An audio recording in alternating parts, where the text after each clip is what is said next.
और आज की इस गहन चर्चा का मिशन ठीक यही है। हम इस आम सी लगने वाली दुनिया की उन 3 अवस्थाओं यानी ठोस, द्रव्य और गैस के वैज्ञानिक नियमों को समझेंगे जो हर पल काम कर रहे हैं। बिना इस बात का एहसास किए कि रोजमर्रा की चीजें जैसे एक रबर बैंड या स्पंज इन बुनियादी नियमों को कैसे चुनौती देते हैं। बिल्कुल, तो आज हम हर उस चीज को कणों के नजरिए से देखेंगे जिसे छुआ जाता है, पिया जाता है या जिसमें सांस ली जाती है। यह एक बहुत ही तार्किक और परत दर परत खुलने वाली चर्चा होगी। अगर ये समझ लिया जाए कि पदार्थ के कण कैसे व्यवहार करते हैं, तो हमारे आसपास होने वाली बहुत सी अजीबोगरीब घटनाओं के पीछे का विज्ञान एकदम पारदर्शी हो जाएगा। तो शुरुआत उस चीज से करते हैं जो सबसे मजबूत और स्थिर लगती है, ठोस अवस्था यानी सॉलिड स्टेट।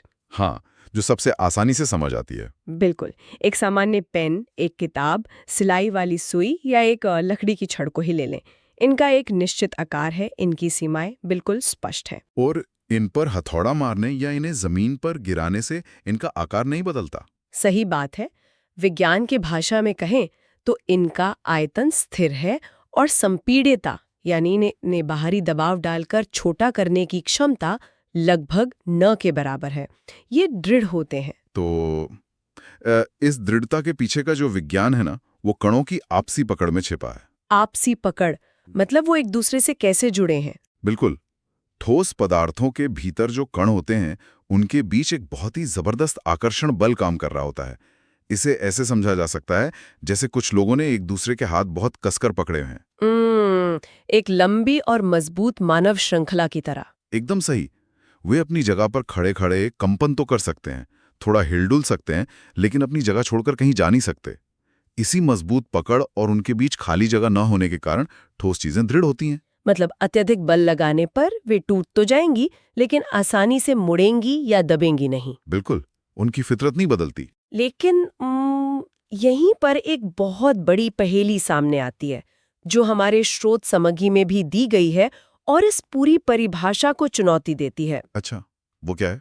अगर ठोस का आकार नहीं बदलता, तो रबर बैंड को किस श्रेणी में रखा जाए? उसे तो खींचकर आसानी से लंबा किया जा सकता है। हाँ, ये एक बहुत ही लाजवाब सवाल है। और इतना ही नहीं, रसोई में रखे चीनी और नमक के डिब्बे, उन्हें जिस भी आकार के जार में डालो वे उसी का आकार ले लेते हैं, बिल्कुल किसी तरल पदार्थ की तरह। ये भी सोचने वाली बात है। और स्पंज का मामला तो सबसे अजीब है भाई। स्पंज को हाथ में लेकर आसानी से दबाकर छोटा किया जा सकता है, तो क्या ये चीजें असल में ठोस हैं ही नहीं? देखिए, ये बहुत ही शानदार अपवाद है, लेकिन मजे की बात यह है कि ये इस नियम को कमजोर करने के बजाय और भी मजबूती से साबित करते हैं। अच्छा, वो कैसे? जरा रबर बैंड का ही उदाहरण लेते हैं। हाँ, तो रबर बैंड को ही गहराई से देखते हैं। वो अपने आप कभी अपना आकार नहीं बदलता। जब उस पर कोई बाहरी बल लगाया जाता है, केवल तब वो खिंचता है। मतलब जब तक हम उसे खींचे नहीं, वो वैसा ही रहेगा। बिल्कुल। और जैसे ही वो बल हटाया जाता है, उसके कण वापस अपनी उसी पुरानी मजबूत पकड़ वाली स्थिति में लौट आते हैं। अरे हाँ, और अगर बहुत ज्यादा बल लगा दिया जाए तो वो टूट जाता है। एकदम सही। मूल आकार में वापस लौटने की ये जो जिद है ना, यही उसकी ठोस प्रकृति का सबसे बड़ा प्रमाण है। ये एक बहुत तार्किक बात है, यानी बल के प्रभाव में आकार बदलना ठोस होने की शर्त को नहीं तोड़ता, क्योंकि उसकी मूल फितरत वापस उसी आकार में आने की है। बिल्कुल। लेकिन चीनी या नमक के मामले में क्या हो रहा है? वहां तो ऐसा लगता है जैसे वे तरल पदार्थ की तरह बर्तन का आकार ले रहे हैं। वहां हमारी आंखें एक भ्रम का शिकार होती हैं। भ्रम? कैसा भ्रम? क्योंकि हम एक साथ लाखों करोड़ों कणों के एक बड़े समूह को देख रहे होते हैं। अगर चीनी या नमक के एक अकेले क्रिस्टल को अलग निकालकर देखा जाए, तो क्या उसका आकार बदलता है? नहीं, वो तो वैसा का वैसा ही रहता है। बिल्कुल नहीं बदलता।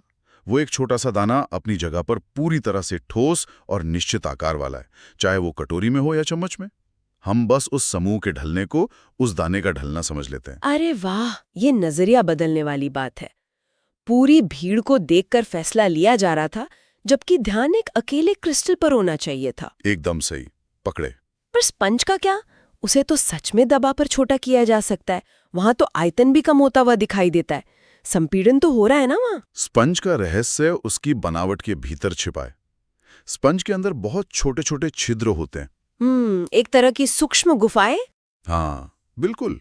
और इन गुफाओं में हवा भरी होती है। जब स्पंज को दबाया जाता है, तो असल में उस ठोस हिस्से को संपीड़ित नहीं किया जा रहा होता, बल्कि उन खाली जगहों में फंसी हवा को बाहर निकाला जा रहा होता है। ओह, तो मतलब हवा बाहर निकलती है तो स्पंज सिकुड़ जाता है। बिल्कुल, लेकिन जो मूल पदार्थ उस स्पंज को बना रहा है, जो उसका जाला है, वो अपनी जगह पर बिल्कुल दृढ़ और ठोस ही रहता है। ये वाकई हैरान करने वाला है। जिसे स्पंज का दबना समझा जा रहा था, वो महज हवा का बाहर निकलना था। हाँ, विज्ञान में जो दिखता है वो हमेशा पूरी सच्चाई नहीं होती। तो आप जरा उस अदृश्य रस्साकशी को थोड़ा ढीला करते हैं।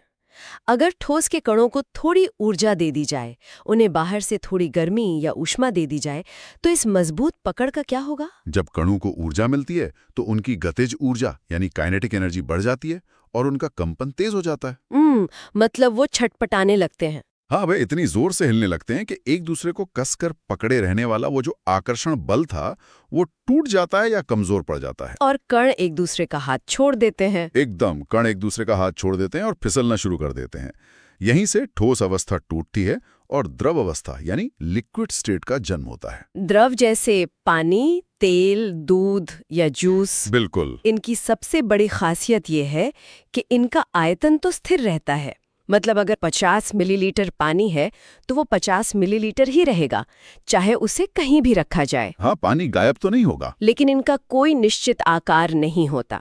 इन्हें ग्लास में रखें तो ग्लास जैसे, कटोरी में रखें तो कटोरी जैसे, और जमीन पर गिर जाएं तो फैल जाते हैं। सही बात है। क्योंकि इनमें बहाव होता है, इसलिए इन्हें दृढ़ नहीं बल्कि तरल या फ्लूइड कहा जाता है। और इसके पीछे वही कणों का एक दूसरे पर फिसलना मुख्य कारण है। द्रवों में कणों के बीच की जो दूरी है वो ठोस की तुलना में अधिक होती है। वे बंधे तो होते हैं लेकिन जकड़े हुए नहीं। बिल्कुल। और इसी खाली जगह के कारण द्रवों में एक बहुत ही अद्भुत और महत्वपूर्ण प्रक्रिया होती है, जिसे विसरण या अंग्रेजी में डिफ्यूजन कहते हैं। विसरण मतलब चीजों का आपस में घुलना मिलना? हाँ, विसरण का सीधा सा मतलब है दो अलग अलग पदार्थों के कणों का आपस में अपने आप मिल जाना। क्योंकि द्रव के कणों के बीच खाली जगह होती है, इसलिए बाहर से आने वाले अन्य कण उस जगह में आसानी से समा सकते हैं। पानी में चीनी या नमक का घुलना इसी का एक व्यवहारिक उदाहरण है ना? बिल्कुल। चीनी के ठोस कण पानी के कणों के बीच मौजूद उन खाली जगहों में जाकर छिप जाते हैं। और यहीं पर एक ऐसा तथ्य सामने आता है जो सीधे तौर पर इस पूरी धरती पर जीवन के होने या न होने से जुड़ा है। हाँ, ये स्रोत सामग्री का बहुत ही अहम हिस्सा है। बिल्कुल। सिर्फ ठोस का ही नहीं बल्कि गैसों का भी पानी में विसरण होता है। हमारे वातावरण की गैसें, विशेष रूप से ऑक्सीजन और कार्बन डाइऑक्साइड, इसी विसरण की प्रक्रिया के जरिए पानी में जाकर घुल जाती हैं। और यही वो बारीक सा वैज्ञानिक कारण है जिससे नदियों, झीलों और महासागरों में जीवन पनप पाता है। मछलियां और अन्य जलीय जंतु पानी में घुली हुई इसी ऑक्सीजन का उपयोग करके सांस लेते हैं। और जलीय पौधे पानी में घुली कार्बन डाइऑक्साइड से अपना भोजन बनाते हैं। एकदम सही। तो इसका सीधा सा निष्कर्ष ये है कि द्रव में ठोस, द्रव और गैस तीनों का ही विसरण संभव है। ये एक बहुत ही गहरा विचार है। मतलब अगर पानी के कणों के बीच वो खाली जगह ना होती तो विसरण नहीं होता। और अगर विसरण नहीं होता तो महासागरों में किसी भी तरह के जीवन की कल्पना भी नहीं की जा सकती थी। सच में। और द्रवों में विसरण की दर ठोस की तुलना में काफी अधिक होती है, क्योंकि यहाँ कण ज्यादा आजाद हैं और उनके बीच रिक्त स्थान है। बिल्कुल। तो अब इस आजादी को इसके चरम स्तर पर ले जाकर देखते हैं। चरम स्तर मतलब गैस? हाँ, ठोस में कण जकड़े हुए थे, द्रव में उन्हें फिसलने की आजादी मिली। लेकिन क्या हो जब कणों के बीच का आकर्षण बल लगभग शून्य हो जाए और उनके पास अत्यधिक ऊर्जा हो? तब पदार्थ अपनी तीसरी अवस्था में प्रवेश करता है, गैसीय अवस्था। एकदम सही। एक ऐसी अवस्था जहां ना तो आकार निश्चित है और ना ही आयतन। गैसीय अवस्था पूरी तरह से बेतहाशा भागदौड़ और तेज गति की दुनिया है। यहाँ कण एक दूसरे से पूरी तरह स्वतंत्र होकर हर संभव दिशा में अंधाधुंध भागते हैं। और उनके बीच बहुत भारी खाली जगह होती है। इस खाली जगह का एक बहुत ही व्यावहारिक फायदा यह है कि गैसों को बहुत अधिक दबाया जा सकता है। यानी उनकी संपीड्यता ठोस और द्रवों की तुलना में बेजोड़ होती है। बिल्कुल। इस संपीड्यता को एक बहुत ही सीधे प्रयोग से समझा जा सकता है, जो नोट्स में भी दिया है। कल्पना करते हैं कि 100 मिलीलीटर की 3 सिरिंज ली गई हैं। ठीक है, 3 सिरिंज। पहली सिरिंज में चौक के टुकड़े भर दिए गए, दूसरी में पानी और तीसरी को खाली रखा गया है, मतलब उसमें सिर्फ हवा है। अब अगर उन तीनों सिरिंजों के पिस्टन को पूरी ताकत से दबाने की कोशिश की जाए तो क्या होगा? चौक वाली सिरिंज बिल्कुल टस से मस नहीं होगी, क्योंकि ठोस को तो दबाया नहीं जा सकता। बिल्कुल नहीं। पानी वाली सिरिंज में शायद बहुत ही मामूली सा न के बराबर फर्क पड़े। हाँ, क्योंकि द्रव भी लगभग असंपीड्य होते हैं। लेकिन वो सिरिंज जिसमें हवा है, उसका पिस्टन बहुत आसानी से काफी अंदर तक चला जाएगा। एकदम सही। वो पिस्टन आसानी से अंदर इसलिए जा पाता है क्योंकि हवा के कणों के बीच अथाह खाली जगह मौजूद है। जब बाहर से बल लगाया जाता है तो वे कण एक दूसरे के करीब आ जाते हैं और कम जगह घेरने लगते हैं। और ये महज कोई प्रयोगशाला का प्रयोग नहीं है, ये हमारी रोजमर्रा की जिंदगी को चलाने वाली एक बहुत बड़ी तकनीक है। बिल्कुल। घरों में खाना पकाने के लिए जो एलपीजी सिलेंडर इस्तेमाल होता है, उसमें गैस को ऐसे ही अत्यधिक दबाव डालकर संपीड़ित किया जाता है। अरे हाँ, बहुत बड़े आयतन वाली गैस को एक छोटे से सिलेंडर में ठूस दिया जाता है। इसी तरह अस्पतालों में इस्तेमाल होने वाले जीवन रक्षक ऑक्सीजन सिलेंडर ले लीजिए, या वाहनों को चलाने वाली सीएनजी। हाँ, कंप्रेस्ड नेचुरल गैस, नाम में कंप्रेस्ड है। बिल्कुल, ये सभी गैस की इसी उच्च संपीड्यता के कारण संभव है। इससे गैस को आसानी से एक जगह से, अगर कोई एक सामान्य गैस को बहुत ज्यादा गर्म करता है, इतनी ऊर्जा देता है कि परमाणु टूट जाएं, तो ब्रह्मांड की सबसे उग्र अवस्था प्लाज्मा मिलती है। बिल्कुल।